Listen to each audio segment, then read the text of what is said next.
80-20 series में episode 17 में आज डिस्कस करेंगे कंपनीज एंड इंडस्ट्रीज से जो यूपीएससी ने लास्ट 30 इयर्स में पीवाईक्यूज पूछे हैं, वो सब डिस्कस करेंगे। मैं आपको एक बात अभी बता देना चाहता हूं। एक तो ये आज का जो एपिसोड है ये लेंदी होने वाला है, बट मैं एक बात बताना चाहता हूं कि ये सबसे इंपॉर्टेंट एपिसोड है। अगर मुझसे सारे एपिसोड में पूछा जाए फर्स्ट टू 16, उसमें सबसे इंपॉर्टेंट मैं एपिसोड 17 को देने वाला हूं, हाई रैंकिंग देने वाला हूं, बिकॉज इसमें आज मैं सारे चीट कोड्स, मतलब जो मोस्ट इंपोर्टेंट चीट कोड्स है, उससे क्वेश्चन को टैकल करने की कोशिश करूंगा। मैंने आपको पहले कहा था कि इकोनॉमिक्स के कोर कॉन्सेप्ट्स के क्वेश्चन के अंदर चीट कोड्स नहीं लगेंगे, वहां पे हम लॉजिक नॉलेज से क्वेश्चन करेंगे। बट आज का जो ये एपिसोड है, यहाँ पे हमें जुगाड़ से क्वेश्चन करने पड़ेंगे। अगर जुगाड़ से नहीं करोगे तो क्वेश्चन सही नहीं होंगे। तो आज का पूरा एपिसोड को अगर एक वर्ड में मुझे बोलना पड़े तो मैं इसको बोलूंगा फुल ऑफ जुगाड्स। तो कोई भी जुगाड़ मिस मत करना, और जितना हो सके इस एपिसोड को अपने दोस्तों के साथ जरूर शेयर करना। मैंने कभी नहीं कहा, बट इस एपिसोड को मैं कह रहा हूं अभी से, तो प्लीज ध्यान से समझना। ठीक है। सम some time back, the government of India decided de-license white goods industry. White goods include, white goods का क्या मतलब है? देखो, आज के इंपॉर्टेंट, अगर मैं न्यूज में देखूं, न्यूज़पेपर में काफी बार एक टर्म आता है व्हाइट गुड्स। तो ये ऑलरेडी 1998 में पूछा है, तो ये मेरी नैतिक जिम्मेदारी है कि अगर ये फिर से रिपीट होता है व्हाइट गुड्स, तो आपको पता होना चाहिए what is white goods. So इसका आंसर है option C, item purchase for the conspicuous consumption. आज की डेट में ये टर्म जो है ये काफी पुराना है, बट आज की डेट में वो कॉन्स्पिशियस कंजप्शन आपको शायद नेसेसिटी लगती होगी। बट उस टाइम जब ये टर्म आपका कॉइन हुआ था, उस टाइम वो उसको कॉन्स्पिशियस कंजम्पशन माना जाता था। जैसे अगर मैं बोलूं white goods in economic and business terminology, white goods refers to a heavy consumer durables such as refrigerators, washing machines, air conditioners and microwaves. The term originated decades ago because these large electrical appliances were historically manufactured with white animal finish, इसलिए इनको white goods बोलते हैं। ये term newspaper में आए दिन आता है, इसीलिए मैंने इस क्वेश्चन को किया। मैंने कुछ क्वेश्चन को अपने आप हटा दिया जो मुझे अच्छे नहीं लगे और जो आज की डेट में एग्जाम के हिसाब से रिलेवेंट नहीं है। हमें टाइम को बहुत अच्छी तरीके से यूज करना है। देखिए, इस क्वेश्चन में मैंने ऑलरेडी एक ट्रिक की बात की है कि इकोनॉमिक्स का आंसर इकोनॉमिक्स से होगा।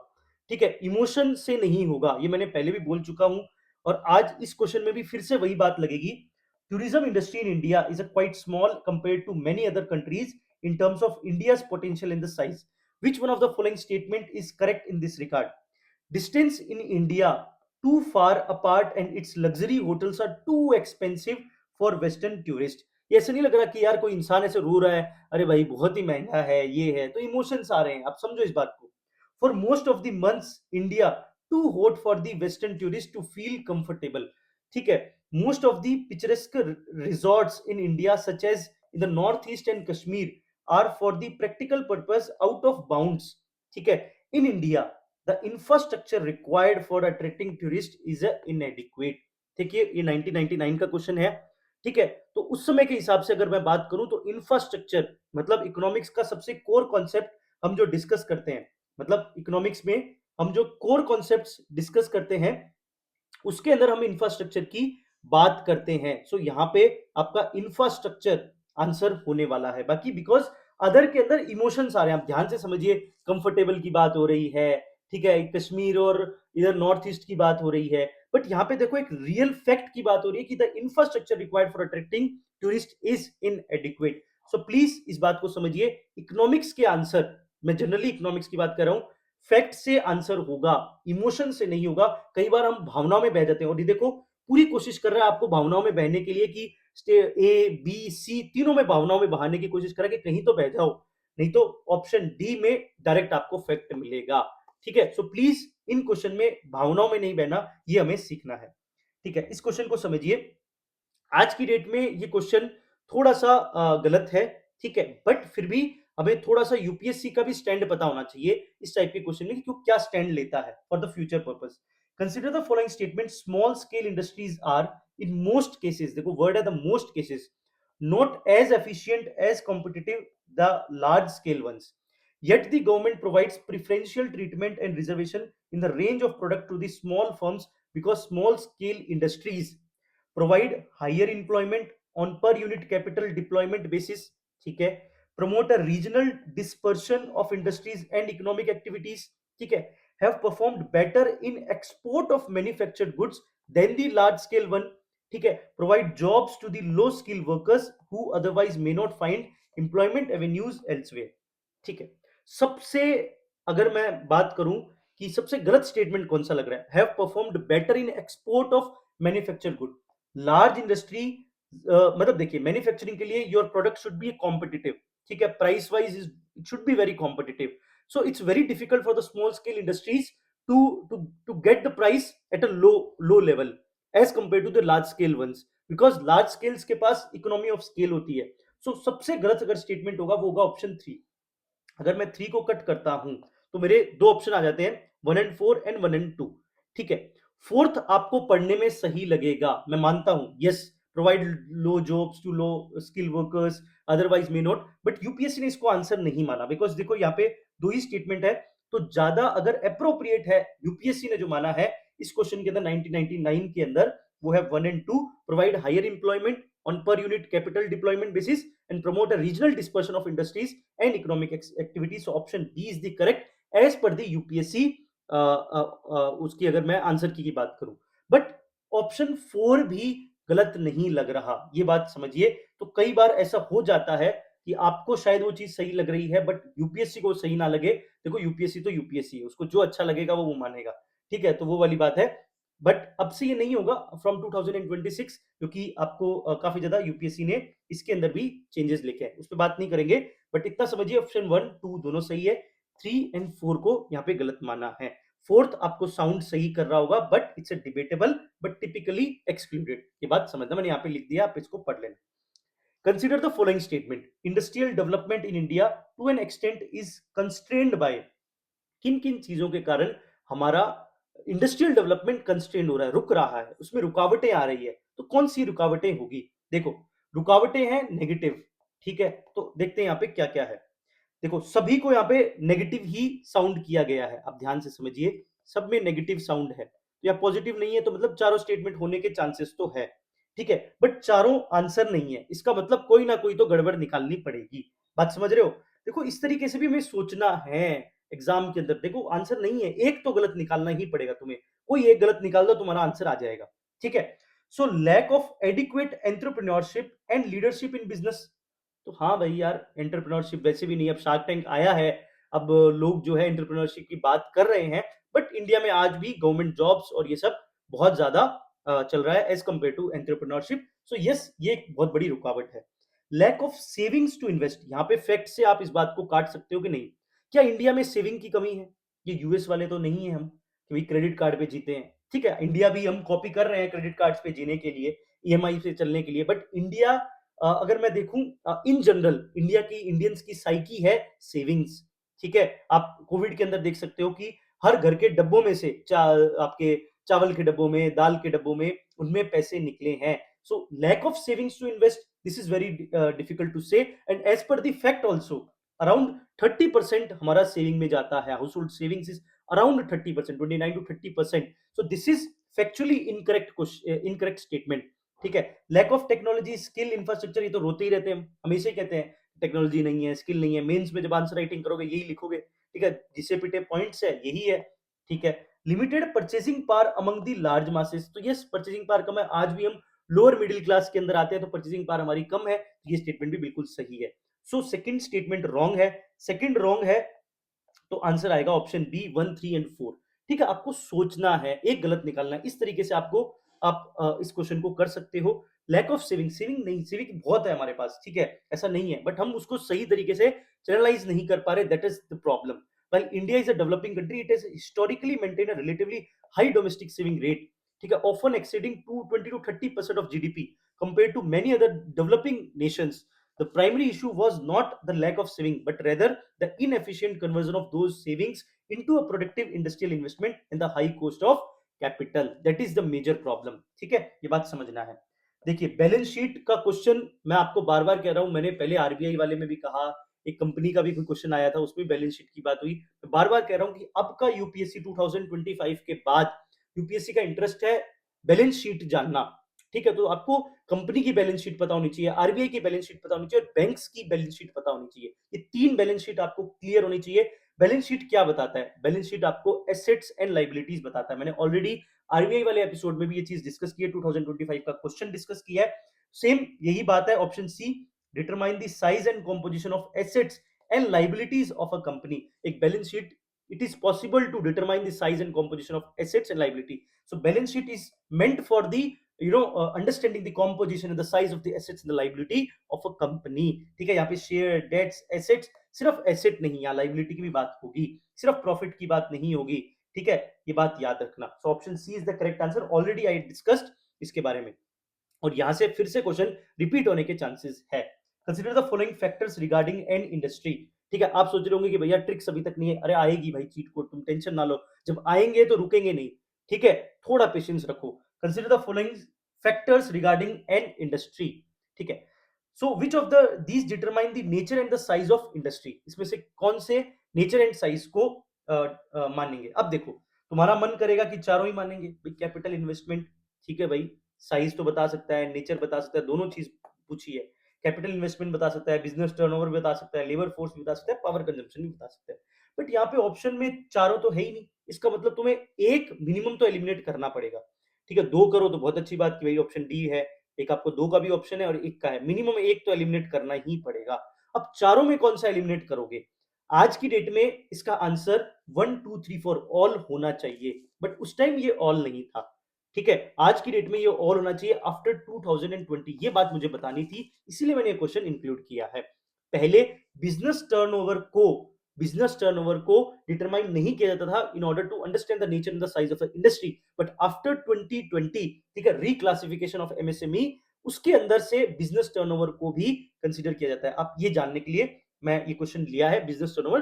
But turnover is a major of an industry's economic output used in modern legal definition like India's 2020 MSME reclassification. It is considered as an outcome or variable result of industrial activity rather than fundamental determinant of its structural nature and size of classical economic and geographical framework.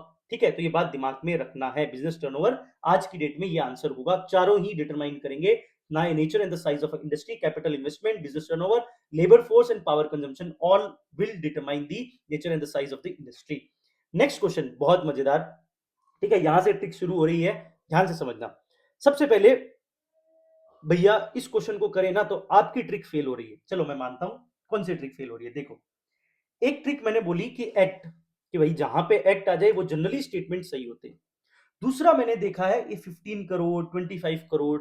ठीक है, ये मैंने एक चीज बोली है कि क्या यूपीएससी तुमसे जानना चाहता है ये। मैंने एक बजट का क्वेश्चन था, मुझे याद नहीं आ रहा, ये शायद 2025 का क्वेश्चन है, जहां पे कुछ 4800 करोड़ की बात हो रही है। फाइनेंस कमीशन का क्वेश्चन था, 4800 करोड़, 4800 करोड़, 5000 करोड़, मतलब बड़े बड़े करोड़ों में बातें हो रही है। तो वो स्टेटमेंट सही थे। ठीक है, तो इसका मतलब अगर मेरे ही चीट कोड की मैं बात करूं तो वहां पे मैंने दो जगह बात की है। एक्ट अगर होगा तो स्टेटमेंट सही है, तो और करोड़ वरोड़ ये सब होंगे, और यूपीसी क्या तुमसे जानना चाहता है नहीं जानना चाहता, वहां पे क्या ये सही होगा कि नहीं होगा? ठीक है, तो यहां पे भी सही होगा। तो मतलब अगर मैं चीट कोड से इस क्वेश्चन को करूं तो पहला स्टेटमेंट सही होना चाहिए। बट अब यहां से समझिए एक बात जो बहुत इंपॉर्टेंट है, इसलिए कह रहा हूं कि प्लीज चीट कोड को अंधे तरीके से नहीं सुनना। उसमें प्रोज एंड कॉन्स दोनों जानने की जरूरी है, और कौन से क्वेश्चन में लगेगा कि नहीं लगेगा वो जानना भी बहुत जरूरी है। मैं यही सिखाना चाहता हूं, इस क्वेश्चन के माध्यम से आपको ये बात बताना चाहता हूं। ध्यान से समझिए, क्वेश्चन को समझिए। According to micro small medium enterprises development act 2006, the medium enterprises, the medium enterprises मतलब एक्ट तो यहां पे सही है, ये बात बिल्कुल सही है। Medium enterprises are those which with investment in the plant and machinery between 15 crore and 25 crore. अब ध्यान से इस मेरी बात को समझना, इस बात को ध्यान से सुनना। मैं ये कहना चाहता हूं कि 15 करोड़ एंड 25 करोड़ ये मशीनरी है, इन्वेस्टमेंट है, क्या यूपीएससी तुमसे जानना चाहता है या नहीं जानना चाहता? पहले तो ये अपने आप से सवाल करो। अगर तुम ध्यान से थोड़ा बहुत भी तुमने पढ़ा है, एमएसएमई में क्लासिफिकेशन पढ़े हैं, तो ये सब चीजें हम पढ़ते हैं कि यार इतने करोड़ से इतने करोड़ वाले माइक्रो होगा, इतने करोड़ से इतना करोड़ मीडियम होगा, इतना से इतने करोड़ ये होगा, एक्स वाई जेड, ये हम पढ़ते हैं। मतलब this is an expected thing for the UPSC, मतलब हमसे एक्सपेक्टेड किया जा रहा है फ्रॉम द यूपीएससी, यूपीएससी मतलब not from the UPSC, expected from us ठीक है, बाय द यूपीएससी। यूपीएससी हमसे ही एक्सपेक्ट कर रहा है कि यार तुम्हें ये पता होना चाहिए कि ये 25 करोड़ से 15 करोड़ है या नहीं है। प्लीज इस बात को समझिए। ठीक है, तो करोड़ आए हैं। अब देखो मेरी बात सुनो, बजट है, बजट में 4200 करोड़ की बात की गई है, 5000 करोड़ की बात की गई है।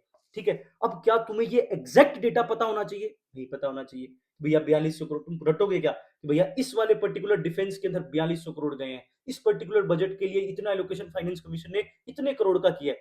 तो ये डेटा याद करना और मतलब बहुत डिफिकल्ट है, but this is something which we have to learn, because इसका मतलब ये एमएसएमई हम यही तो पढ़ेंगे कि मीडियम को मीडियम क्यों कह रहे हैं, माइक्रो को माइक्रो क्यों कह रहे हैं। तो दिस इज एक्सपेक्टेड थिंग। बात समझिए मेरी बात। तो चीट कोड सिर्फ रटने से, मैंने देखता है कई लोग सिर्फ चीट कोड रट के और लगाते हैं, फिर कहते हैं हमसे लगते नहीं, नहीं लगेंगे, क्योंकि जब तक तुम पसीना नहीं बहाओगे इन चीट कोड्स पे ध्यान से, एक एक चीट कोड, एक एक पीवाईक्यू, लोग लगभग कोई भी इस तरीके की जो चीजें होती है पीवाईक्यू एनालिसिस, लोग 5 से 10 बार करते हैं। मैं आपको सच कह रहा हूं, ये बात आपको बहुत अजीब लग रही होगी, टॉपर्स जिनके बार बार प्रीलिम्स निकल रहे हैं, वो 5 से 10 बार वो मॉक टेस्ट और इन सब में दिमाग नहीं लगाते बहुत ज्यादा, आपको कह रहा हूं, वो ज्यादा दिमाग लगाते हैं पीवाईक्यू, पहला काम है उनका पीवाईक्यू, 5 से 10 बार, मतलब एटलीस्ट 10 साल के तो ऐसे खोल के पी जाते हैं, उनको रटे हुए होते हैं कि कहां पे क्या पूछा है।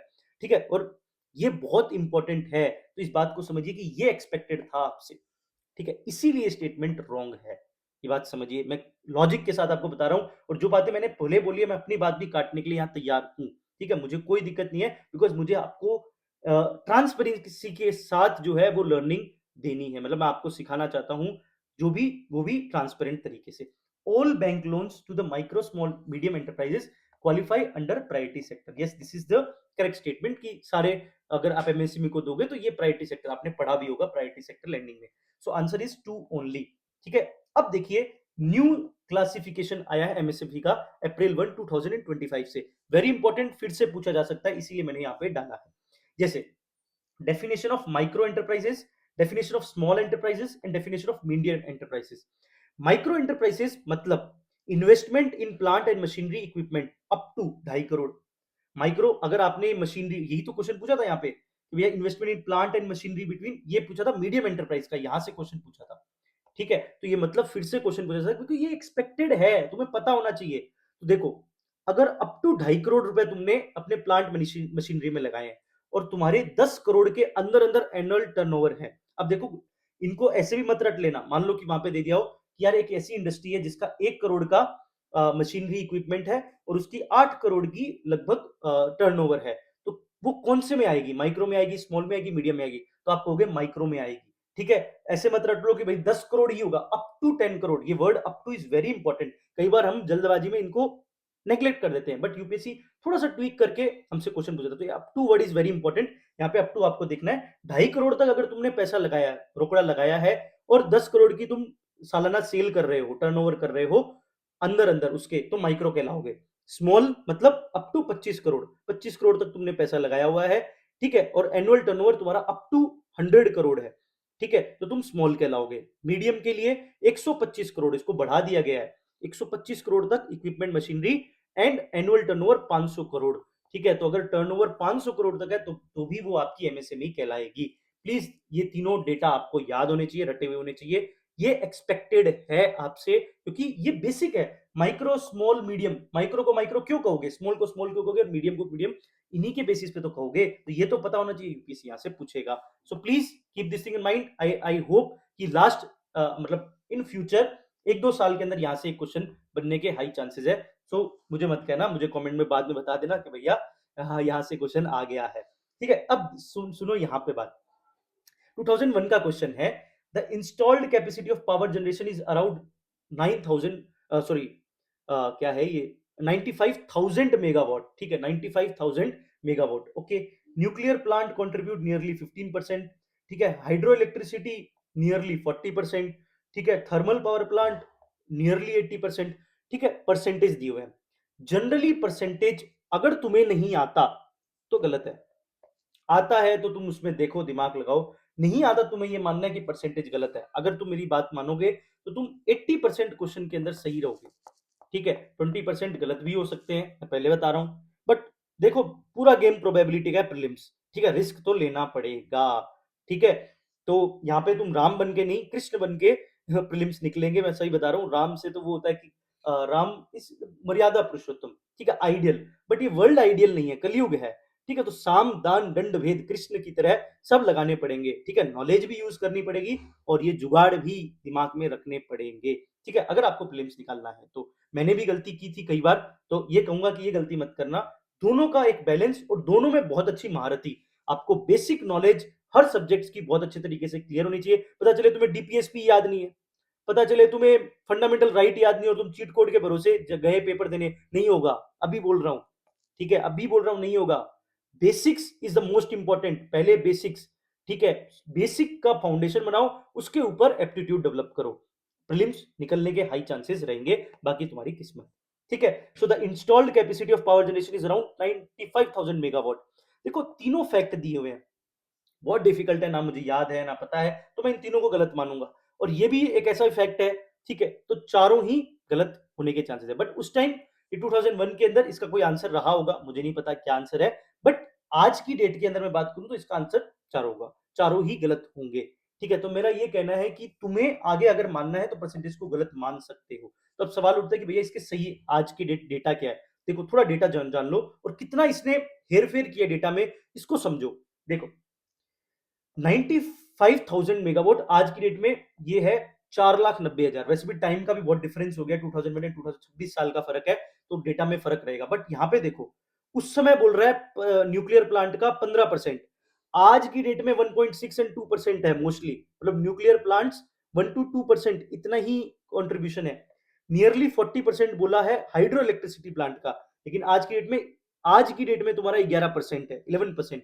नियरली 80% बोला थर्मल प्लांट्स का, बट 56% है, तो काफी ज्यादा डिफरेंस देता है। अगर तुम्हें फिर भी तुम्हें नॉलेज से भी पता होगा ना, तो तुम्हें एग्जैक्टली पता होगा, मोटा मोटा पता होगा कि यार ये कम से कम 1-2% ही है, ठीक है, तो तुम उससे ही पकड़ सकते हो। क्योंकि यूपीएससी स्टेट पीसीएस की तरह ये नहीं करता कि 14%, 15%, 16% एंड 18%, ये वाले ऑप्शन नहीं बनाता। वो बनाता है 2% का बनाएगा, मतलब वो फर्श से अर्श से फर्श की वो कहानी जो है वो करता है, मतलब एक इंसान को जो है कहीं से उठाकर कहीं भी बना देता है। तो वही सेम है, 2% वाले को भी 15% बना सकता है। तो ये यूपीएससी है, यूपीएससी कुछ भी कर सकता है, ठीक है। तो आज की डेट में चारों स्टेटमेंट गलत है, इस बात को दिमाग में रखना। नेक्स्ट है, consider the following statement. NTPC is the largest power utility in India, ठीक है। ONGC accounts for half of the LPG production. LPG काफी न्यूज में रहता है, इसलिए मैंने क्वेश्चन लिया है, ठीक है। मेरा मेन टारगेट ये है कि मैं थोड़ा एलपीजी के बारे में बता दूं, इसलिए मैंने क्वेश्चन लिया है, नहीं तो मैं आज की डेट में क्वेश्चन नहीं लेता अगर एलपीजी न्यूज में नहीं रहती तो। Indian oil corporation operate all the oil refineries in India. The Indian ordnance factory is the largest departmentally run industrial undertaking in the country, ठीक है। मोटा मोटा जानो कि NTPC is the largest power utility in India, yes.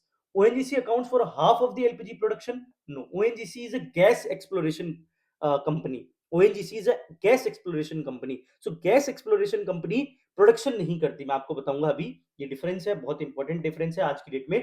Indian oil corporation operates all the oil refineries. तो भाई हमारे ये मोटा भाई क्या करेंगे, मतलब सॉरी क्या बोल रहा था, रिलायंस क्या करेगा अगर सारे इंडियन ऑयल कर देगी, ठीक है। तो ऑल रिफाइनरी, क्यों भाई जामनगर वाली रिफाइनरी, रिलायंस वाली, क्यों? तो थर्ड स्टेटमेंट तो बिल्कुल गलत है, सरासर गलत है, ठीक है। तो आप मोटा भाई को कैसे भूल सकते हो? तो ठीक है, ये फैक्ट्स थोड़े जान लो, इसके लिए मैंने किया है। एनटीपीसी आज का स्टेटस भी यही है, India's largest power utility as of early 2020, its group installed capacities crossed 74 gigawatt, ठीक है। तो आज भी बहुत इंपॉर्टेंट है ओएनजीसी। एंड इसकी मैं बात करूं तो LPG is primarily by product of crude oil refining, ठीक है। तो major refineries like Indian oil, reliance are the top domestic products. अब कंजम्पशन समझो, इस बात को मैं आपको बताना चाहता हूं।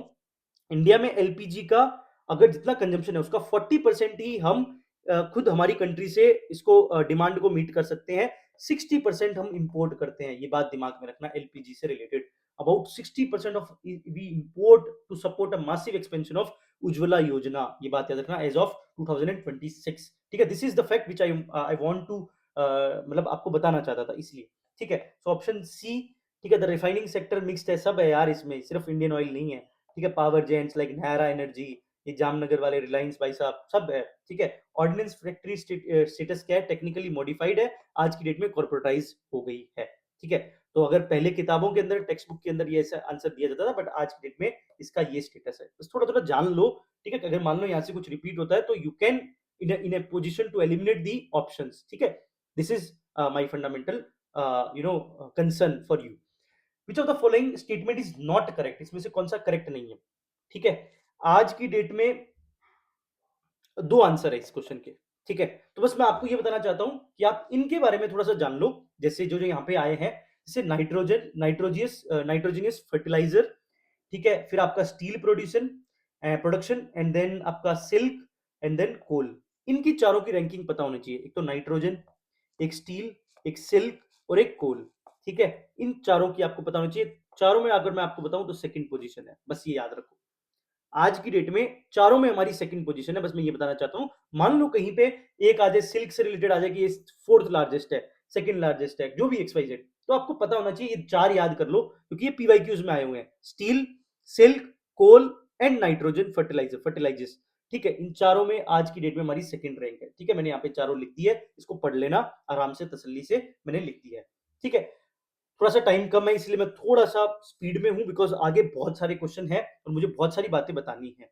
देखो यहाँ पे क्वेश्चन, मुझे बस ये आपको यहाँ पे मिनी रत्ना, महारत्ना और ये सब बताने थे, इसलिए मैंने क्वेश्चन लिया है। आज की डेट में क्वेश्चन का रेलेवेंस कम है, but I want to tell you what is mini Ratna, Maharatna, ये सब क्या है, ये क्लासिफिकेशन बताना चाहता हूँ, क्योंकि यहाँ से क्वेश्चन एक्सपेक्टेड है। बहुत सालों से यहाँ से क्वेश्चन नहीं आया, बट आई एम एक्सपेक्टिंग कि यहाँ से क्वेश्चन फ्यूचर में आपको देखने को मिल सकता है। आपसे क्लासिफिकेशन पूछा जा सकता है मिनी रत्ना, महारत्ना का, तो प्लीज इसीलिए मैंने क्वेश्चन डाला है। पहले समझो रत्ना कैटेगरीज क्या है।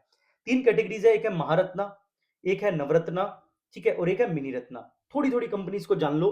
तुम्हें मैं नहीं कह रहा कि रटो, ठीक है, जितनी तुमसे रटी जाए, तुम्हारी जितनी श्रद्धा हो, तुम्हें जिन जिन के नाम पता हो उनका तुम्हें रत्ना स्टेटस पता होना चाहिए बस। जैसे BSNL है, ठीक है, ये कौन सी रत्ना है, ठीक है, और IRCTC है, ठीक है, NTPC है, ONGC है, कोल इंडिया, ये सब नाम अगर तुमने सुने हुए हैं तो तुम इनके तो जान लो एटलीस्ट ये कौन से है, तो कभी तुम एलिमिनेट कर पाओगे कि यार इसमें से कौन सा महारत्न है। देखो ये रत्ना का स्टेटस कैटेगरी क्यों दी जाती है, मतलब इसका क्लासिफिकेशन का बेसिस क्या है, वो है फाइनेंशियल ऑटोनॉमी। जितना बड़ा रत्ना होगा उसकी फाइनेंशियल ऑटोनॉमी उतनी ही ज्यादा होगी। जैसे फॉर एग्जांपल महारत्ना की फाइनेंशियल ऑटोनॉमी है अप टू 5000 करोड़। ठीक है, बहुत टेक्निकल में नहीं जाना कि क्या होती है फाइनेंशियल ऑटोनॉमी, बस इतना जान लो it is basis on the financial autonomy. जितना बड़ा रत्ना होगा उसकी उतनी ही आजादी है उसके पास, ठीक है, अपने डिसीजंस लेने के लिए। ठीक है, सो फॉर एग्जांपल कुछ एग्जांपल्स बताता हूं आपको महारत्नास के इंडिया के। जैसे NTPC ऑलरेडी पूछा हुआ UPSC ने, वापस यहां से पूछा जाता है कि यार जैसे हमने बोला पावर यूटिलिटी के अंदर NTPC, तो बार बार यहां से क्वेश्चन आ रहे हैं। एनटीपीसी पूछ लेगा कि भैया ये इट्स मिनी रत्ना, ये कर देगा, तुम्हें पता होना चाहिए इट्स महारत्ना। ठीक है, सो कोल इंडिया इज ऑल्सो महारत्ना। ठीक है, हिंदुस्तान पेट्रोलियम, ठीक है, आपका इंडियन ऑयल, भारत पेट्रोलियम, ये सारे जितने बड़े बड़े आपके घर में जो LPG आ रहा है भारत पेट्रोलियम, ठीक है, ये सारा का सारा भारत गैस जो आप सुनते हो वो सब महारत्ना है। आपको बेसिक पता होना चाहिए जो आपके आसपास है, मैं यही कहना चाहता हूँ। उसके बाद आपका सेल, आपका ऑयल, आपका रूरल इलेक्ट्रिफिकेशन कॉर्पोरेशन, ये भी आपकी कहीं ना कहीं महारत्न है। उसके बाद हिंदुस्तान एरोनॉटिक्स लिमिटेड, ठीक है, BHEL, देखो इसको समझो, एक होता है BEL भारत इलेक्ट्रॉनिक्स लिमिटेड, एक है भारत हैवी इलेक्ट्रिकल लिमिटेड। तो हैवी वाली जो है वो महारत्ना है और शायद ये नवरत्ना है BEL। ठीक है, आगे डिस्कस करेंगे। तो मोटा मोटा जितनी आपसे श्रद्धा हो उतनी याद कर लेना, नहीं हो तो फिर छोड़ देना, लीव कर देना क्वेश्चन। ठीक है, नवरत्ना, नवरत्ना का 1000 करोड़ का ऑटोनॉमी होती है, उसकी 5000 करोड़ की है। ये भी पूछा जा सकता है आपसे, जैसे वो मीडियम माइक्रो से पूछा है तो वैसे नवरत्ना की कैटेगरी पूछी जा सकती है। तो ये 1000 करोड़ है। ठीक है, फिर मुझे मत कहना करोड़ का गलत है, सही है, ये तुमसे एक्सपेक्टेड है कि तुम्हें करोड़ पता होना चाहिए। ठीक है, IRCTC है, यहाँ पे मैं वही वही बोल रहा हूँ जो तुम्हें पता होनी चाहिए, जैसे पता होगी शायद। ठीक है, भारत इलेक्ट्रॉनिक्स BEL, ये नवरत्न है। ठीक है, ये हमारे नवरत्न है। शिपिंग कॉर्पोरेशन है, ये भी न्यूज में रहती है। ठीक है, these are some navratnas of the our country. फिर मिनी रत्ना में कौन कौन से, बहुत सारे हैं, जैसे BSNL है, आपकी एयरपोर्ट अथॉरिटी, ये भी न्यूज में रहती है एविएशन सेक्टर के कारण, तो आपको पता होना चाहिए इट्स अ मिनी रत्ना। ठीक है, so authority of India, airport authority of India, BSNL, ठीक है, हिंदुस्तान कॉपर, ठीक है, ये सब कुछ पता हो तो आप ठीक ठाक कर लोगे। ठीक है, बेसिक बेसिक पता होना चाहिए, इसलिए मैंने बताया है। इसका फाइनेंशियल ऑटोमी 1000 करोड़ से कम, बस इतना दिमाग में रखो। 5000 और 1000 करोड़, ये दो टर्म्स याद रखनी चाहिए। अब कह रहा है which one of the following brings out the publication called energy statistics from time to time. तो कौन करेगा, स्टैटिस्टिक्स पूछा है, सेंट्रल स्टैटिस्टिकल ऑर्गेनाइजेशन यही करेगी। ठीक है, तो इतना ही बताना चाहता था, ज्यादा नहीं है इसमें। अब देखो इसको समझो, स्पेशल इकोनॉमिक जोन एक्ट से क्वेश्चन है। आज की डेट में इसके अंदर एक चेंज आया है आफ्टर शायद 2025-26, चेंज आया मैं वो बताना चाहता हूं, इसलिए मैंने ये क्वेश्चन यहां पे डाला है। सेज सेज का कॉन्सेप्ट मुझे बताना था इस वीडियो में, बट ये वीडियो बहुत लंबी हो जाएगी, इसलिए मैं कहूंगा कि प्लीज सेज के कॉन्सेप्ट को और गिफ्ट सिटी के कॉन्सेप्ट को प्लीज आप रीड करना, कोई भी स्टैंडर्ड बुक से, नहीं तो गूगल करके गिफ्ट सिटी को समझना। मैं मोटा मोटा बताता हूं। पहले स्पेशल इकोनॉमिक जोन्स का मतलब क्या था? कुछ ऐसे economic zones with in country में बनाए जाते थे जिससे हमें एक्सपोर्ट प्रमोशन करना था, एक्सपोर्ट, ठीक है, दूसरी कंट्रीज में। बट आज की डेट में स्पेशल इकोनॉमिक जोन का मतलब ये नहीं है कि सिर्फ एक्सपोर्ट। मैं आपको जो मेन नई थिंकिंग बताना चाहता हूं वो ये बताना चाहता हूं कि सिर्फ एक्सपोर्ट टारगेट नहीं है। इसका मतलब ये भी है कि आपकी कंट्री के अंदर, विद इन कंट्री के अंदर भी काइंड ऑफ एक्सपोर्ट कह सकते हो आप फ्रॉम स्पेशल इकोनॉमिक जोन, ये भी एक टारगेट हो गया है। This is the SEZ 2.0। This is SEZ, simple SEZ, but now this is a SEZ 2.0, जहां पे आप जो भी यहाँ पे स्पेशल इकोनॉमिक जोन में प्रोड्यूस कर रहे हो, you will also export to your domestic country, ठीक है, वहां पे भी आप इसको दोगे, बिकॉज स्पेशल इकोनॉमिक जोन वाले रीजन को आपको फॉरेन टेरिटरी कंसीडर की जाती है। This is a foreign territory, please समझो, ठीक है। तो इसका एक्सपोर्ट, क्योंकि ये पूरा एक्सपोर्ट प्रमोशन के लिए कहीं ना कहीं इसका मेन टारगेट रहता है स्पेशल इकोनॉमिक जोन्स का बनाने का, ठीक है। अब कह रहा है कि says act 2005 which came into effect in February 2006 has certain objective, ठीक है। तो इंफ्रास्ट्रक्चर फैसिलिटीज का ऑब्जेक्टिव होगा इन्वेस्टमेंट फ्रॉम फॉरेन सोर्सेज होगा, promotion of export of service only, क्यों भाई गुड्स क्यों नहीं, क्यों भाई गुड्स क्यों नहीं, ठीक है, तो इसको काट दो, ठीक है। Third third third third answer is 1 and 2, ठीक है, सिंपल क्वेश्चन, ठीक है। अब समझो, ये बताना चाहता था, मैंने जो बता दिया है। पहली बात, आपसे क्वेश्चन पूछता है Desh framework, the term Desh framework, the Desh framework is related to which of the following, तो एक ऑप्शन होगा स्पेशल इकोनॉमिक जोन, टिक मार देना, सही हो जाएगा, 2 नंबर मिल गए, ठीक है। स्पेशल इकोनॉमिक जोन से रिलेटेड है Desh framework, development of enterprise and service hub framework which currently overhauling the 2005 act, मतलब आज के डेट में जो 2005 का एक्ट था वो कुछ भी उसके अंदर दम नहीं है, उसके जगह अब इंपॉर्टेंट है Desh framework for the special economic zone. Please keep this thing in your mind, first thing. Second thing, from exports to economic hubs. The original Act 2005 focused strictly on a net foreign exchange earnings. Like the new 2026 reforms allow these zones act as a development hubs that they can sell to the domestic tariff area more easily. बात समझे, हमें development hub बनाना है इसको। पहले हम इसको economic hub समझते थे, आज हम इसको डेवलपमेंट हब समझ रहे हैं, ये टर्म में चेंज। दूसरा, पहले हम सिर्फ फॉरेन एक्सचेंज पे बात करते थे कि हम पैसा कमाएंगे फॉरेन से, नहीं, खुद के देश से भी तो कमा सकते हैं, ठीक है। देश के अंदर भी बहुत बहुत ज्यादा हमारा बड़ा मार्केट है, वहां पे बेचो सामान, अगर आप बहुत अच्छा बना रहे हो तो अपने देश के अंदर बेचो, कोई दिक्कत नहीं है, हमारे तो बहुत बड़ा मार्केट है। तो this is the new concept related to this SEZ 2.0, you have to keep this thing in your mind, ठीक है। इसके अलावा इंफ्रास्ट्रक्चर इंटीग्रेशन, पीएम गति शक्ति सेज से रिलेटेड है। Sustainability new 2026 guideline require SEZ developers to meet specific ESG, ESG मतलब environment social and governance standard to maintain their रत्न for tax exempt status, ठीक है। तो बेसिक बात बस मैं आपको ये बताना चाहता था, देश framework, please keep this thing in your mind. Second is they are act as a development hands and they can send, or they can send their products, their goods and services to the domestic tariff area more easily, और domestic tariff area also, ठीक है, ये भी हमारा एक target है। Why is the government of India disinvesting its equity in the central public sector enterprise CPSC? क्यों disinvest कर रही है? क्यों भाई? बाहर का कर्जा मुक्त करना है। The government intends to use the revenue earn from the disinvestment mainly to pay back external debt. क्या हमारी सोच इतनी छोटी है कि यार बाहर का डेट है, कर्जा हटाना है तो चीज सामान बेचो, ठीक है? तो ये गलत होगा, ठीक है? हमेशा समझो कि ये बहुत नेगेटिव साउंड कर रहा है। इसकी जगह यहाँ पे कुछ ऐसा होता कि यार हम इस पैसे से कुछ डेवलपमेंट कर रहे हैं, it is sounds more positive और ज्यादा अच्छा दिखाएगा डिसइन्वेस्टमेंट को, because disinvestment is a new normal. Disinvestment is the reality of today's governance system. If it is a reality, then it should be positive. बात समझ रहे हो? कोई गवर्नमेंट डिसइन्वेस्टमेंट ये थोड़ी कहेगी भैया हम तो सब कुछ बेच रहे हैं, नहीं, हम बेच के कुछ बहुत अच्छा कर रहे हैं। बात समझ आ रही है? लैंग्वेज समझो, language is most important thing. So disinvestment को नेगेटिव लाइन में नहीं दिखाएंगे कि नहीं कर्जा, बहुत कर्जा हो रखा था इसलिए हमने बेच दिया ये सब, ठीक, ऐसा नहीं। हमने इसीलिए बेच दिया बिकॉज हमें और अच्छा करना था। बात समझ आ रही है? हमें डेवलपमेंट करना था, ठीक है? तो इससे रिलेटेड होगा, तो ये स्टेटमेंट गलत है। The government no longer intends, खुद थोड़ी कहेगी, मुंह से थोड़ी कहेगी कि government no longer intends to retain the management control of CPEC. अब उसका मन नहीं है, बहुत दिन हो गए मैनेज करते करते, अब बढ़िया एक ना कैरम रमानू, जूस पीवानू, मजे नहीं लाइफ जीनी है, ऐसा तो खुद नहीं कहेगी गवर्नमेंट। बात समझ आ रही है? वो नहीं कहेगी तो ये भी स्टेटमेंट गलत है। तो आंसर होगा neither one and nor two. समझो बात, मेरी बात, ठीक है? Language is very important. मैं यहां से लैंग्वेज बताना चाहता हूं। Why statement one is incorrect? The primary goal of disinvestment proceed is not to pay external debt. अरे डेट नहीं करना यार, करते होंगे, मुझे नहीं पता, अंदर से अंदर करते होंगे, बट बोलेंगे थोड़ी कि नॉट एक्सटर्नल डेट नहीं। Instead the funds are directed towards the national investment and infrastructure fund use for education, health care, PM Gati Shakti. बात समझ आ रहे हो? इसीलिए हम बेच रहे हैं। तो this is the thing you have to, यही डिप्लोमेसी, आगे जाके ऑफिसर बनोगे, तुम्हें पूरा गेम इसी पे खेलना है। तुम जिस तरीके से बोलोगे, चीजों को ट्वीट करोगे, पेपर पे लिखोगे, वही है। पेपर वाला इंपॉर्टेंट है, रिटर्न में चीजें इंपॉर्टेंट है, अंदर तुम्हारे मन में क्या चल रहा है वो कोई नहीं देखेगा। This is the reality of the bureaucracy. Y statement two is incorrect? Strategic and non-strategic. The government distinguish between sectors. In strategic sector, atomic, space, defense, transport, telecommunication, power, petroleum, coal, ये government intends to retain management भाई।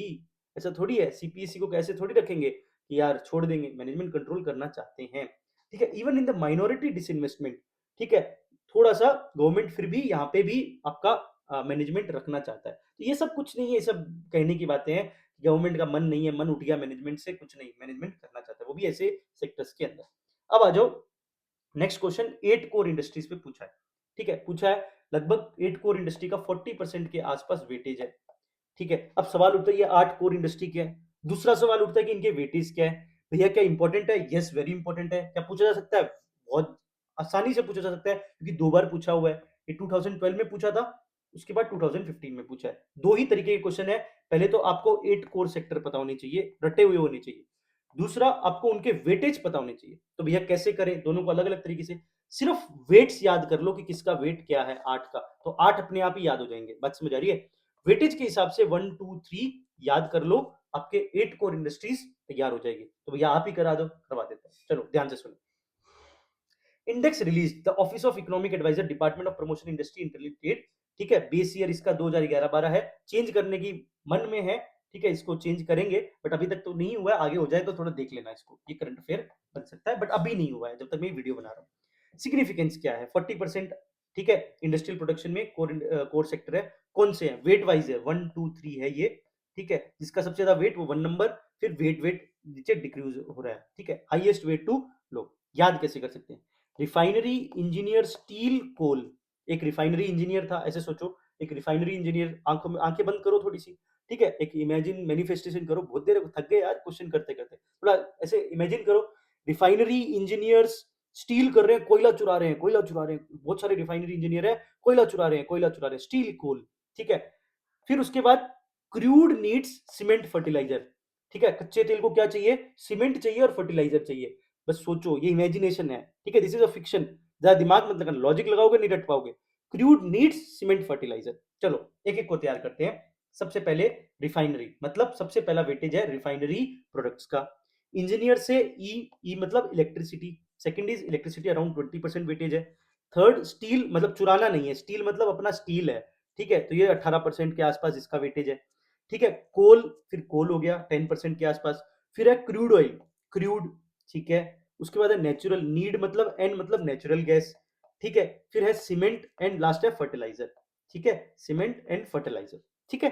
तो एक बार फिर से दिमाग में रखो, एक रिफाइनरी इंजीनियर है, वो कोल चुरा रहा है, steel coal, refinery engineer steel coal, crude needs cement fertiliser, crude needs cement fertiliser, crude needs cement fertiliser, ठीक है? ये मेरा तरीका है, तुम याद करो तो बढ़िया, नहीं करो कोई दिक्कत नहीं है, तुम अपने हिसाब से भी कर सकते हो, बट ये याद होने चाहिए, मैं ये आपको कह रहा हूं, ठीक है? अब दो क्वेश्चन सॉल्व कर लेते हैं इसी बेसिस पे।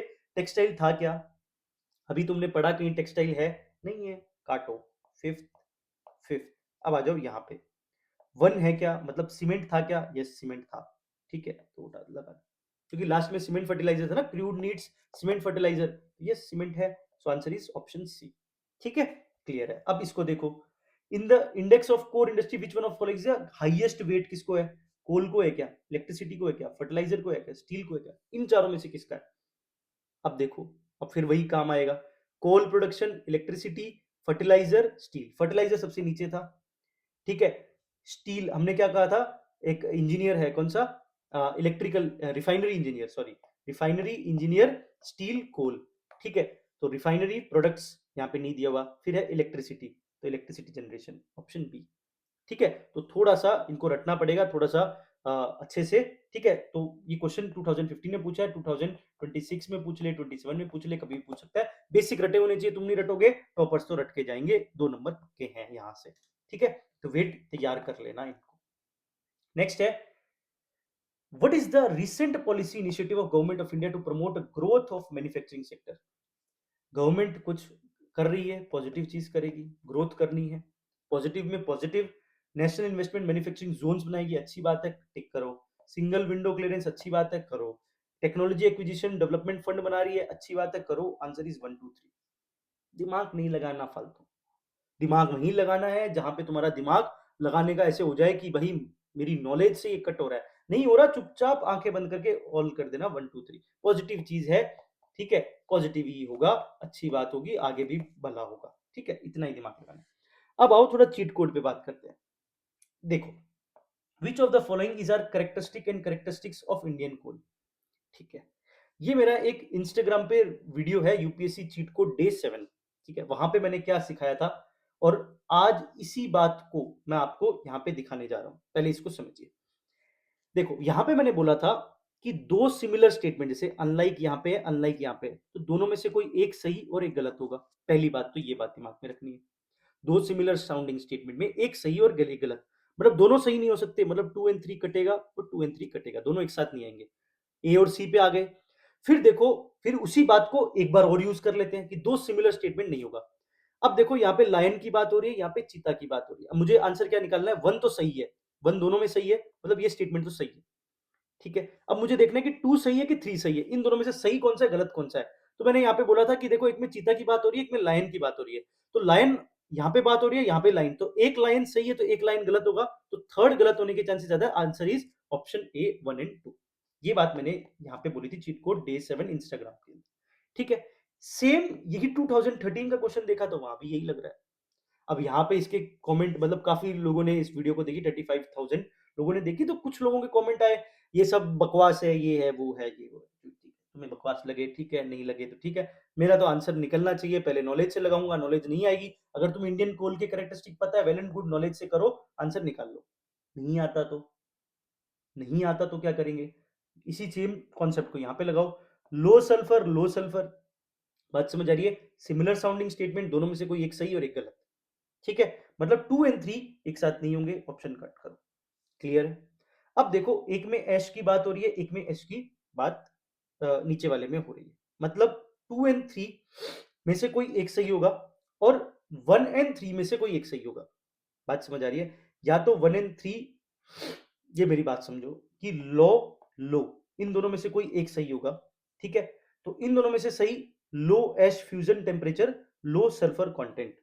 ठीक है, और एक है high ash content and low ash fusion temperature, तो इन दोनों में से भी कोई एक सही होगा। बात समझ आ रही है? तो जब मुझे पता है कि, अगर मुझे ये पता है कि, अगर ये बेसिक इतना पता है कि हाई एश कंटेंट है, तो अगर मैं इसको सही मानूं कि high ash content is correct, ठीक है, अगर इतना थोड़ा सा कि एश तो होती है, राख बहुत ज्यादा है, ठीक है, अगर मैं इसको सही मान लूं, तो मैं थर्ड को गलत कर सकता हूं। बात समझ आ रही है? अगर मैं थर्ड को गलत कर सकता हूं, तो 1 और 2 आंसर हो जाएगा। इस बात को समझिए, मतलब सेम उसी टाइप की बात हो रही है यहाँ पे भी। लो लो की, इन दोनों में से कोई दोनों सही नहीं होंगे, पहली चीज। तो मतलब हम एलिमिनेट करते करते पहुंच सकते हैं, और यहाँ पे ऐश और ऐश की बात हो रही है, मतलब एक सही और एक गलत। ठीक है, अगर तुम इतना नॉलेज लगा लो कि हाई ऐश कंटेंट सही है, कि हाँ भाई राख बहुत ज्यादा है, तो फिर तुम इस ऐश को कट कर सकते हो, 3 को कट करोगे तो आंसर आ जाएगा। बात समझ आ रही है? ये इतना तुम्हें अगर थोड़े चिट कोड किए होंगे, मैं इसलिए बार बार कह रहा हूं, पीवाईक्यूज को घोल के पी जाओ।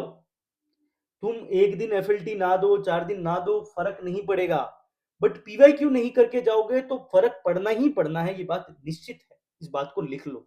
ठीक है, तो नॉलेज से पहले इस क्वेश्चन को करो। तुम्हें अगर पता हो कि इंडिया में सल्फर कंटेंट कम है और एश फ्यूजन टेम्परेचर इज हाई, तो ठीक है, अच्छी बात है। अगर नहीं पता तो तुम जुगाड़, ये थर्ड लाइन ऑफ डिफेंस हो सकता है, आप यूज कर सकते हो एग्जाम के अंदर। ठीक है, सो ये स्टेटमेंट मैंने बता दिया, इसको पढ़ लेना, तीनों वही बात की हुई है। अब देखो इधर question, which one among the following industry is the maximum consumer of water in India? यहां पे मैं आपको एक चीट कोड बताना चाहता हूं, इंटेंसिटी।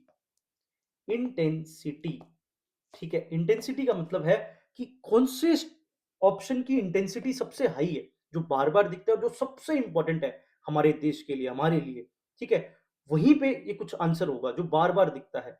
देखो, ये कह रहा है कि कौन सी इंडस्ट्री जो सबसे ज्यादा पानी यूज करती है, सबसे ज्यादा पानी यूज करती है। तो पेपर एंड पल्प, क्या इतना न्यूज में रहता है? अगर ये होता तो पता होता। बात समझ आ रही है भाई? पेपर एंड पल्प ये क्या न्यूज में रहती है? क्या इतनी इंटेंसिटी है इसकी, इंपॉर्टेंट है हमारे लिए बहुत? चारों में सोचो तो तुम कहोगे कि नहीं यार, पेपर पल्प नहीं हो सकता। इंजीनियरिंग, आप इंजीनियरिंग भी हटा दोगे क्योंकि दो इंपॉर्टेंट है, ये न्यूज में सबसे ज्यादा रहते हैं, टेक्सटाइल एंड थर्मल पावर। यहां पे तुम फंस सकते हो। अब टेक्सटाइल सोचो कि textile is related to cloth, ठीक है, आपकी क्लोथिंग, ठीक है, टेक्सटाइल्स, ठीक है, कुछ ही एरियाज है जहां पे टेक्सटाइल्स है आपके। थर्मल पावर मतलब पावर चाहिए, इवन टेक्सटाइल वाले को भी पावर चाहिए, जो टेक्सटाइल वाली है उसको भी पावर चाहिए, और पावर के लिए और टेक्सटाइल दोनों के लिए पानी चाहिए।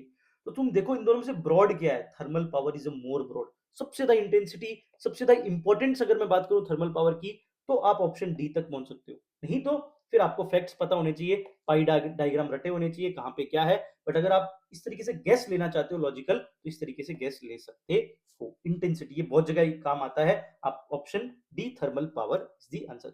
Approximately 80-90% of total industrial water consumption in the country. अब सोचो कितना ज्यादा पानी थर्मल पावर में जा रहा है। Recently India first national investment and manufacturing zone was proposed to be set up in. मेरा कहने का मतलब है कि यार तुम समझो, ये क्वेश्चन है, गुजरात भी हो सकता है, महाराष्ट्र भी हो सकता है, तुम गुजरात लगा सकते हो। योगी जी तुम्हारे फेवरेट हो तो तुम उत्तर प्रदेश लगा सकते हो, ठीक है, आंध्र प्रदेश भी लगा सकते हो, महाराष्ट्र भी लगा सकते हो, चारों लगा सकते हो। मतलब अगर इस टाइप के कभी कोई ऐसे जोन, कोई नेशनल इन्वेस्टमेंट आए, तो उनके जहां पे भी कोई स्टेट का नाम हो तो करंट अफेयर में पढ़ लेना। बस ये कहना चाहता हूं, अगर करंट अफेयर में कुछ भी आंखों में आए तो कभी कभी पूछ लेता है, बस ये इसके लिए मैंने क्वेश्चन बताया। This is the pure factual question, आता है तो आता है, नहीं आता तो नहीं आता, क्योंकि तुक्के चारों में लग सकते हैं, मैं चारों में लॉजिक बता सकता हूँ। उत्तर प्रदेश में अभी सोच सकते हैं कि यार सबसे ज्यादा हो रहा है, अभी इन्वेस्टमेंट हो रहा है, महाराष्ट्र भी यार बहुत लीडिंग है, गुजरात तो एकदम शुरू से ही फ्लरिशिंग था, आंध्र प्रदेश में तो अभी गवर्नमेंट का ध्यान है बजट में, बिहार और आंध्र प्रदेश फेवरेट है। अरे मतलब कुछ भी लगाया जा सकता है। बात समझ आ रही है? तो मेरा ये कहना है कि चारों के मैं लॉजिक बना सकता हूं। तो प्लीज या तो इसको लीव करो, या फिर करंट अफेयर में अगर ऐसा कुछ आए थोड़ा ध्यान रखो। इसका आंसर वैसे आंध्र प्रदेश था, ठीक है, बाकी अब देख लो। अब आ जाओ यूपीएससी चीट कोड डे 8 की बात करते हैं। यहां पे मैंने क्या बात की थी, और ये मैंने ऑलरेडी अपने episode reserve bank of India, I think episode 8 था रिजर्व बैंक का, 7 या 8 था, उसमें मैंने डिस्कस की थी ये बात।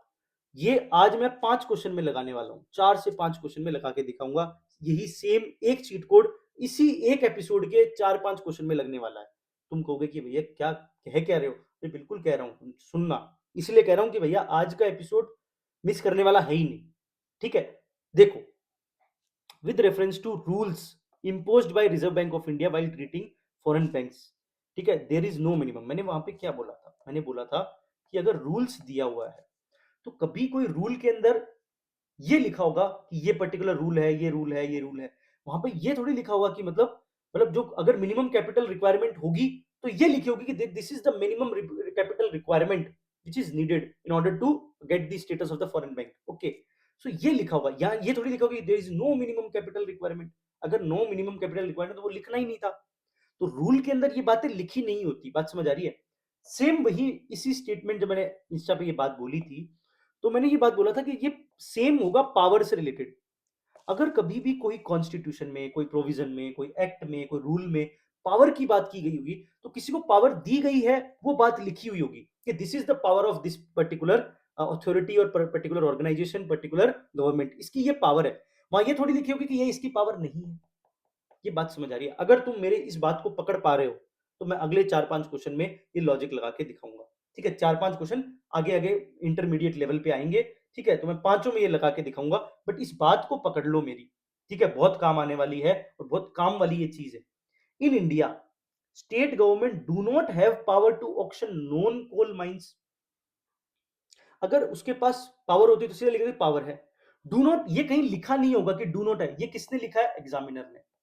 ये एग्जामिनर ने अपने आप से जोड़ के do not, not word add कर दिया।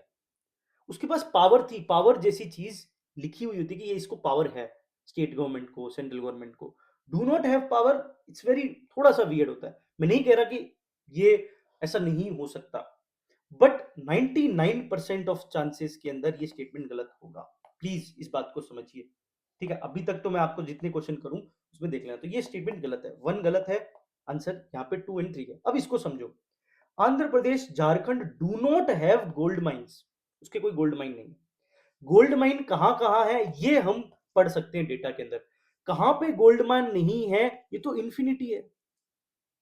बात समझ आ रही है? ये तो बहुत है, ये थोड़ी लिखा जाएगा कि यहाँ पे गोल्ड माइन नहीं है। हम क्या लिखते हैं, क्या न्यूज़पेपर में पढ़ते हैं कि यहाँ पे आपको गोल्ड रिजर्व पाए गए, यहाँ पे गोल्ड माइन पाई गई, ये लिखा है कि यहाँ पे नहीं पाई गई। ये बात समझ आ रही है? ये लाइन समझ आ रही है मेरी? वेरी इंपॉर्टेंट, एक ही क्वेश्चन में दो जगह पे लग रही है, ठीक है। So answer is Rajasthan has a iron on mine. हाँ भाई होगी, हो सकती है, आयरन ऑन माइन हो सकती है। ये स्टेटमेंट लिखा होता है कि राजस्थान में आयरन ऑन माइन है, उत्तर प्रदेश में है, बिहार में है, जो भी है।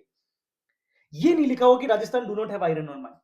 Please understand this thing, please please please इस बात को समझो। और देखिए ये दो स्टेटमेंट एक जैसे हैं, एक सही एक गलत, यहाँ पे भी ये चीज लग रही है। So answer is 3 only. बात को पचाओ, इस बात को ध्यान से समझना। अगर नहीं समझ आई हो प्लीज थोड़ा सा रिवर्स करके ध्यान से सुन लेना, ठीक है। So power to non coal mines, इसके अंदर माइंस एंड मिनरल जो एक्ट है उसमें state government India actually have a specific power to auction non coal mine. जो नॉन कोल माइंस है, ठीक है, जो कोल माइंस नहीं है, जैसे गोल्ड हो गई, आयरन ओर होगी, बॉक्साइट होगी, कोल वाली में नहीं है power, but non coal mines के अंदर उसके पास है कि वो ऑक्शन कर सकती है। ये बात याद रखना। while central government sets a framework and rules, and the state government are the ones that conducts the auction and receive the resulting revenue। ठीक है, गोल्ड माइन आंध्र प्रदेश झारखंड में है भाई, ऐसा क्यों नहीं है, ये देखो ये लिखे हुए हैं जगह, ठीक है, इसको पढ़ लेना। उसके बाद आयरन और राजस्थान के अंदर बिल्कुल है, ये एरिया दिए हुए हैं, इनको पढ़ लेना, झुंझुनू और उदयपुर, ठीक है। with reference to solar power production in India, consider the following: India is the largest in the world in manufacture silicon wafers used in the photovoltaic units। ये भी मैंने एक चीट कोड में बोला हुआ है, अगर इंस्टाग्राम में मेरी वो रील्स आप फॉलो करते हो तो वहां पे मैंने बोला है, जहां पे भी ये लार्जेस्ट दिया होता है 90% या 80% चांसेस के अंदर गलत होते हैं, गलत होते हैं, ठीक है, कि largest, second largest, third largest, largest, ठीक है। एक जगह पे ये सही भी हुआ है, मैं आपको बताता हूँ। एक क्वेश्चन था स्विट्जरलैंड से रिलेटेड, शायद कोई स्विट्जरलैंड का 2024 का क्वेश्चन है, if I am not wrong, ठीक है, वहां पे ये लार्जेस्ट वर्ड सही था। बट अदर मैं जहां जहां पे याद कर पा रहा हूं, जितने मैंने क्वेश्चंस देखे हैं, जितनी मेरी अंडरस्टैंडिंग है, वहां पे ये वर्ड थोड़ा गलत रहता है। और तुम समझो, एक तो ये फैक्ट, दूसरा फैक्ट ये समझो, सिलिकॉन वेफर का हम मैन्युफैक्चरिंग सबसे ज्यादा कर रहे हैं फोटोवोल्टिक यूनिट्स की, इन सब की। अरे भाई चाइना, चाइना कैसे भूल सकते हो, हर जगह चाइना। वो सेकंड लार्जेस्ट वाला डॉक्यूमेंट पड़ा होगा, उसमें फर्स्ट फर्स्ट अगर तुम देखोगे चाइना ही होगा। 90% केसेस में तुम्हें हर जगह फर्स्ट पे चाइना दिखेगा, ठीक है। तो हम लार्जेस्ट इन द वर्ल्ड अगर होते तो भैया गवर्नमेंट चिल्ला चिल्ला के बोलती ये बात, we are the largest silicon wafer photovoltaic units, ठीक है। तो वो नहीं बोल रही, मतलब नहीं है, सीधी सी बात समझो, ठीक है। This is the wrong statement. The solar power tariffs are determined by the solar energy corporation of India. ये अथॉरिटी जो भी है ये चेंज करता है यूपीएससी। जनरली एक ट्रेंड देखा गया यूपीएससी में कि ये चीज ये करता है, पर वो करता ही नहीं है, कोई और करता है, बट वहां लिख देता है कि ये करता है। तो अथॉरिटीज ऑर्गेनाइजेशन में चेंज करता है यूपीएससी की, ये इससे डिटरमाइन, ये डिटरमाइन करता है, ये इसको कंट्रोल करता है, ये इसको रेगुलेट करता है। ये अथॉरिटीज जनरली गलत करता है। तो answer is neither one and not two, ठीक है। तो ये बातें दिमाग में रखनी है प्लीज, और इनको अप्लाई भी करना है। नहीं तो सोचोगे एग्जाम में, क्या सोचोगे, यार इसी साल सारी ट्रिक्स फेल होगी, ऐसे सोच लो। अगर सब ट्रिक्स उसी साल फेल होगी तो कट ऑफ 50 नंबर की आएगी, प्लीज।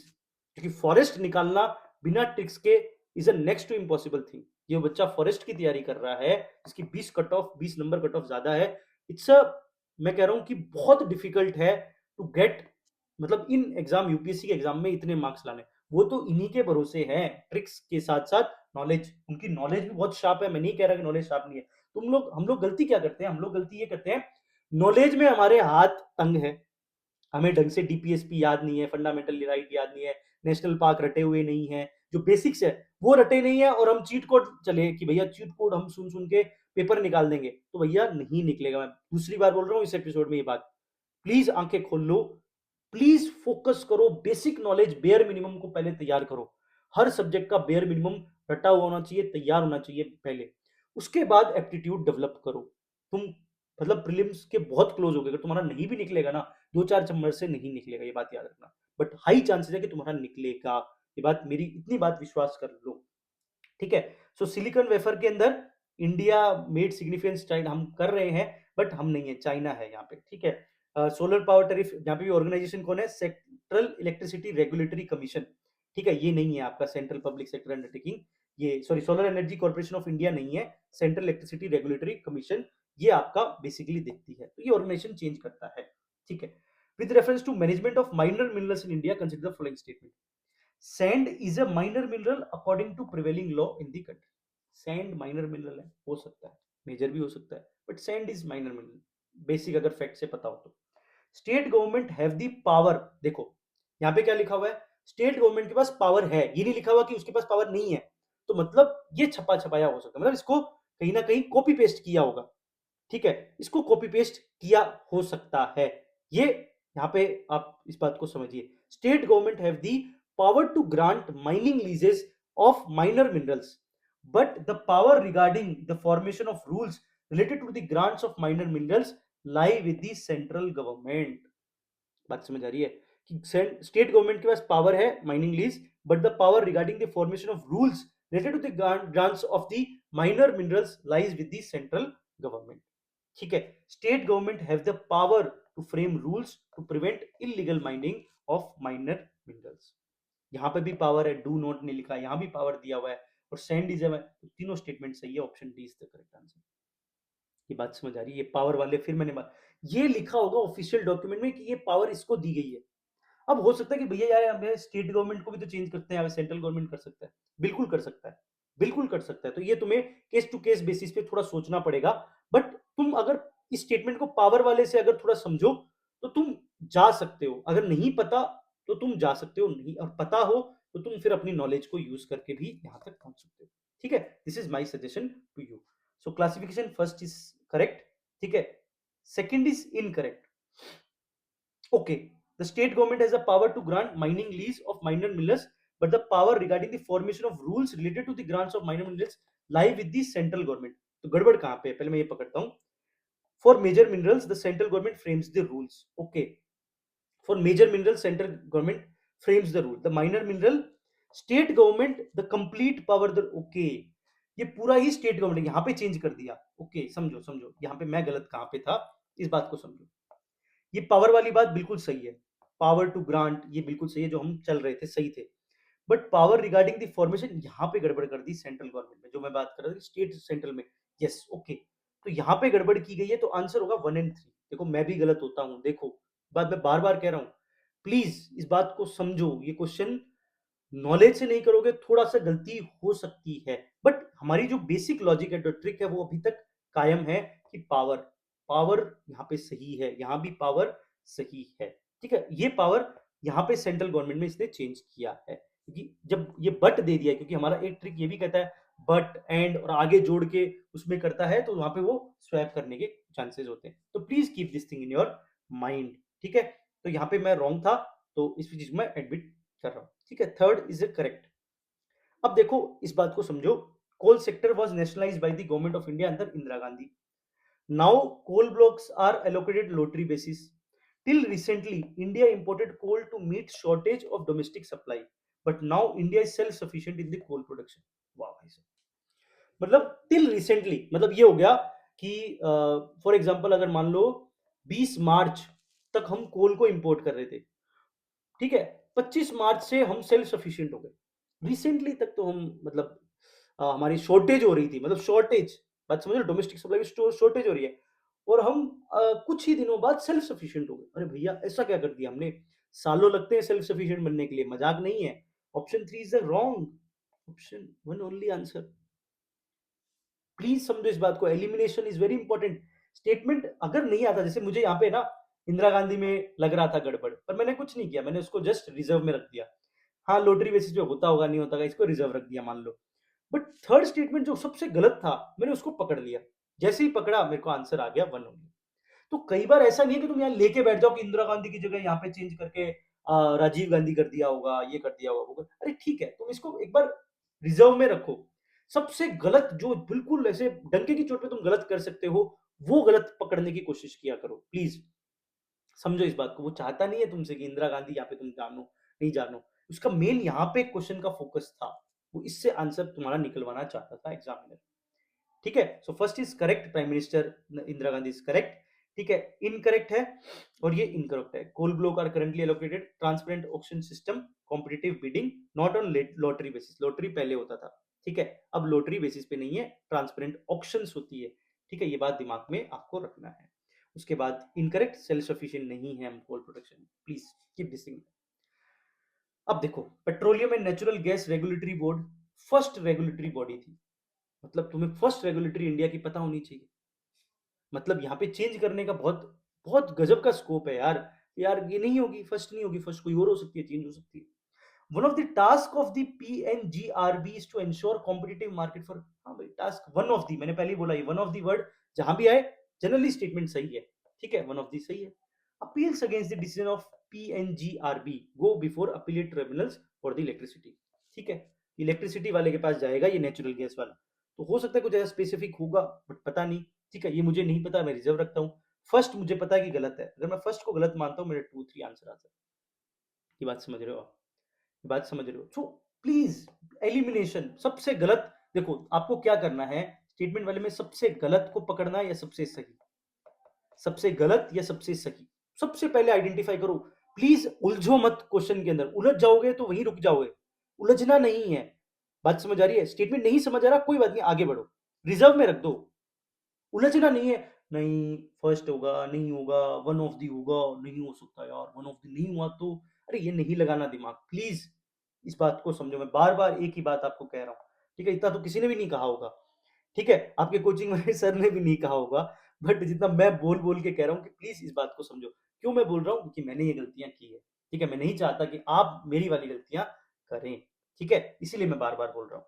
ठीक है, और बड़ा भाई होने के नाते भी आप इस बात को समझ सकते हैं। So how many of above activities are regulated by petroleum and natural gas regulatory board in our country? Difficult question, exam hall के अंदर डिफिकल्ट क्वेश्चन है कि यार तुम सोचोगे कि यार सभी रेगुलेट करता होगा, ये क्यों नहीं करता होगा, तो तुम ऑल फोर पे जाओगे। ठीक है, इट्स डिफिकल्ट, मैं मानता हूं कि क्वेश्चन थोड़ा डिफिकल्ट है। अब देखो थोड़ा दिमाग लगाओ कि कौन सा रेगुलेट 100% करता होगा। स्टोरेज, डिस्ट्रीब्यूशन, रिफाइनिंग, ये तो करता ही होगा। मार्केटिंग, सेल, पेट्रोलियम प्रोडक्ट, ये भी करता ही होगा। ये दो तो ऐसे होंगे, अगर तुम बेसिक थोड़ा पढ़े हुए हो और नहीं पढ़े हुए हो तो भी तुम्हारी एक बेसिक कॉमन सेंस है, तो तुम 2 और 3 को सही मानोगे। अब तुम्हारे यहाँ पे दो स्टेटमेंट है, production of crude oil, production of natural gas. तुम कहोगे दोनों में से कोई एक सही होगा एक गलत होगा, भैया प्रोडक्शन प्रोडक्शन दिया हुआ है, तुम वो करोगे, तुम ओनली 3 कर दोगे। बात समझ आ रही है? बट आंसर नहीं है। तो मैं कह रहा हूं कि क्वेश्चन डिफिकल्ट है, ट्रिक से भी डिफिकल्ट है, वैसे अगर आता है तो आता है, नहीं आता तो नहीं आता। बट अगर तुम इतना सोच पाओ कि दोनों प्रोडक्शन है, अगर ये प्रोडक्शन होगा तो ये प्रोडक्शन भी होगा, फिर क्रूड ऑयल वाला प्रोडक्शन करता होगा तो फिर नेचुरल गैस को थोड़ी छोड़ेगा, क्योंकि नाम में पेट्रोलियम और नेचुरल गैस दोनों है। ये बात समझ आ रही है? होंगे तो दोनों होंगे, तो मतलब ज्यादा चांसेस है कि तुम या तो ऑल फोर करो या फिर तुम ओनली 2 करो। बात समझ आ रही है? या तो ये कर रहा होगा तो ये तो करना ही है, क्योंकि नाम में ही पेट्रोलियम नेचुरल गैस दोनों है, तो भाई एक का प्रोडक्शन कर रहा है रेगुलेट और एक का नहीं कर रहा, इससे कैसे हो सकता है? या तो दोनों ही कर रहा होगा या दोनों ही नहीं कर रहा होगा। सो आंसर इज 50-50 के अंदर आके तुम लगा सकते हो। ठीक है, तो यहाँ पे लगाना ही है, तो ओनली 2 लगा दोगे तो सही हो जाएगा, ऑल 4 लगा दोगे तो गलत हो जाएगा। ठीक है, जो बात सच है वो मैं बता रहा हूँ। ठीक है, आप इसको रीड कर सकते हो कि कौन कौन से रेगुलेटेड है, कौन करता है रेगुलेटेड आगे फ्यूचर के लिए, डायरेक्टरेट ये करते हैं वो करते हैं। ठीक है, इसको एक बार रीड कर लेना। फिर समझो what is the role of coal controller organisation. CCO is a major source of coal statistics in the government of India. हो सकता है, let's see. It monitors progress of development of captive coal and lignite blocks. हो सकता है। It hears any objection of government's notification related to the acquisition of coal bearing area. हो सकता है।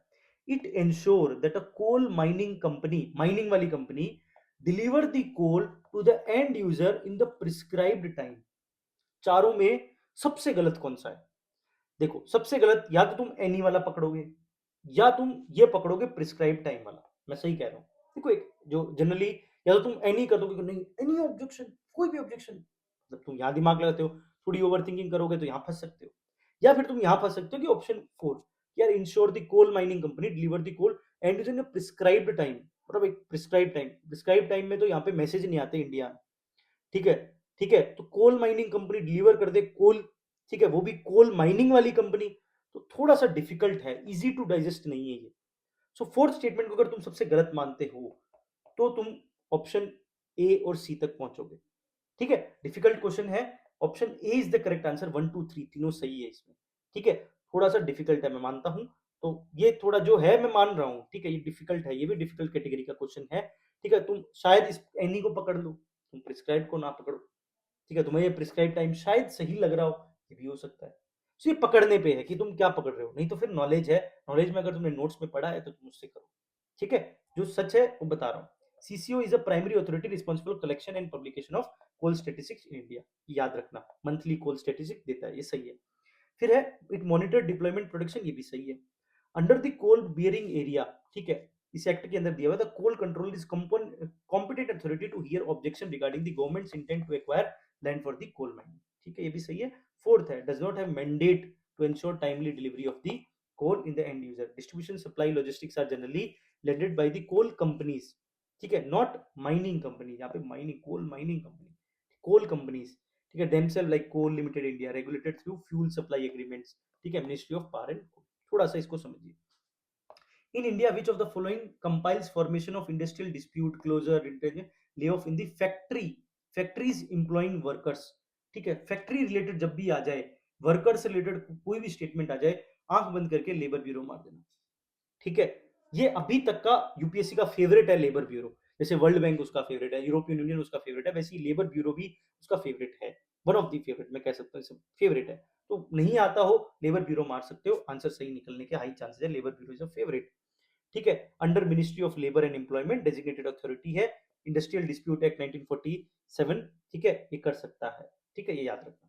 With reference to expenditure, word देखो expenditure, खर्चा, made by organization और company, which of the following statement is correct.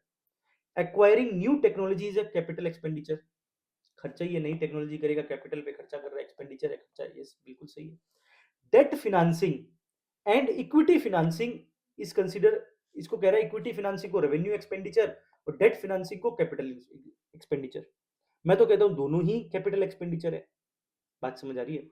और पहली बात, अरे सॉरी, एक्सपेंडिचर ही नहीं है, खर्चा थोड़ी है, तुम तो पैसा ले रहे हो ना, जैसे रेसिट्स, ये कंफ्यूजन हो सकती है एग्जाम के अंदर, मतलब जल्दबाजी के अंदर, जैसे मैंने अभी किया, सेम यही एग्जाम में होता है कि हम एक्सपेंडिचर एक्सपेंडिचर पढ़ रहे हैं पूरा, और यही नहीं पता चल रहा कि ये खर्चा है ही नहीं, debt financing is not a खर्चा, ये तो डेट फिनेंसिंग मतलब तुम पैसा ले रहे हो, इक्विटी फिनेंसिंग तुम इक्विटी पैसा ले रहे हो, ठीक है, it's a receipts, it's not expenditure at all. But exam hall के अंदर कंफ्यूजन हो सकती है, इसलिए ये क्वेश्चन क्या चेक कर रहा है, क्या तुम पेशेंस से क्वेश्चन कर रहे हो, मुझे तो देखो थोड़ी जल्दी है कि एपिसोड थोड़ा लंबा ना जाए, थोड़ा कम हो जाए, तो इसलिए मैं बोल रहा हूँ, इसलिए मैंने भी देखो गलती की, ऐसा ही हम एग्जाम में गलती करते, इसका मतलब हम ये क्वेश्चन हमें क्या सिखाता है, थोड़ा कामली चीजों को सोचना भी है, पॉज करके 2 4 5 सेकंड सोचना भी है, क्या is it really expenditure, no it's a receipt, so option 2 is correct, answer is 1 only, clear, ठीक है, it's a receipts not types of expenditure, ठीक है, कैपेक्स, ये हमने देख लिया। With reference to coal based thermal power plant in India consider the following statement, UPSC का favourite है ये, none none none, answer is none, समझ आ रही बात। Coal based thermal power plant है, उनमें से कोई भी सी वाटर यूज नहीं करता, none of them is sea water, कोई तो करता होगा, ठीक है। इतना बड़ा कोस्टल एरिया है, यहाँ पे ही कोल हो रहा है, यहाँ पे कोल हो रहा है, कोल यहाँ पे हो रहा है मोस्टली, ठीक है, कोई यहाँ से सी वाटर धीरे से ले लिया तो, इतने से 4 बूंद ले ली तो फिर तो नन कट हो जाएगा, तो थोड़ा समझो। None of them is set up in water stress districts, मतलब ये सब क्या वाटर इंटेंसिव है, यहाँ फुल है पानी, नदियां बह रही है, समझो। None of them is privately owned, अरे भाई प्राइवेटाइजेशन का जमाना है, एक भी नहीं होगा प्राइवेटली ओन्ड, बात समझो। सो कभी भी इनमें ना दिमाग मत लगाना, प्लीज फालतू दिमाग मत लगाना, चुपचाप नन देखो, नन लगा देना। हाँ, अब एक चीज और देखना, इस क्वेश्चन को अगर डिफिकल्ट करना है, यहाँ पे अगर वो नॉट करेक्ट पूछ ले, वो इतना ही कर सकता, तो ये भी पढ़ लेना, ऐसे क्वेश्चन आए तो जल्दबाजी में सीधा नन पे मत भागना, अगर जैसे ही नॉट करेक्ट पूछ लिया ना तो ऑल 3 आंसर हो जाएगा, बात समझ आ रही है। तो अगर थोड़ा डिफिकल्ट करना है इसी को, तो वो तुम्हें अगर जल्दबाजी चाहेगा तो इस तरीके से इसको चेंज कर सकता है, तो प्लीज इसको एक बार राउंड कर लिया करो, करेक्ट एंड नॉट करेक्ट, 2025 के अंदर काफी क्वेश्चन उसने नॉट करेक्ट के पूछे, सो आई एम एक्सपेक्टिंग कि वो 2026 7 8 में कहीं ना कहीं नॉट करेक्ट के क्वेश्चन बढ़ा सकता है थोड़ा। तो करेक्ट नॉन करेक्ट ये ब्लंडर्स से बचने की ट्राई करनी है। तो अभी तो आंसर नन है, बट आगे के लिए बस मैं आपको ये एक, अब मेरी एडवाइस है आप इसको देखिए। बाकी यहाँ पे डेटा दिए हुए हैं, डेटा पढ़ लेना कहाँ पे कौन सी है जो वाटर स्ट्रेस पे भी लगी हुई है, कौन कौन सी है जो प्राइवेटली ओन भी है। ठीक है, ये देख लेना। ठीक है, how many of above are considered intangible investment, इनमें से कौन से इनटेंजिबल है। ठीक है, तो कंपनी से रिलेटेड क्वेश्चन है, brand recognition, inventory and intellectual property, mailing list of clients. ठीक है, inventory is a physical, it's not, it's a tangible investment, inventory is a tangible thing. Okay, so second नहीं होगा। Brand recognition, yes it's a intangible. Your intellectual property, your mind, main देखो brand में क्या है, mind दिमाग, यहाँ भी intellectual property दिमाग। मेलिंग लिस्ट ये भी आपका कहीं ना कहीं आपकी लिस्ट है और आप यूज कर रहे हो और उसको आप पिच कर रहे हो, तो it's also intangible thing. So answer is only 3। ठीक है, ब्रांड रिकॉग्निशन, ठीक, classical intangible, inset intellectual property and mailing list. ठीक है, क्योंकि it holds a value of future revenue generation but has no physical form. ठीक है, दिमाग में रखना।